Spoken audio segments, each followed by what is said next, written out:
अस्सलाम वालेकुम गाइज़, अगर आप भी सऊदी अरब में रहते हैं तो अगर आप सऊदी अरब से रियाल भेजना चाहते हैं तो ये वीडियो आपके लिए है। इस वीडियो में हम आपको बताएंगे कि सऊदी अरब में कौन सा बैंक कितना एक्सचेंज रेट दे रहा है।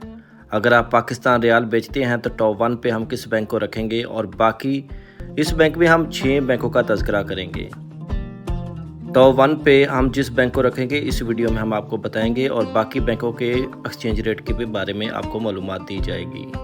तो वीडियो लाजमी एंड तक देखना।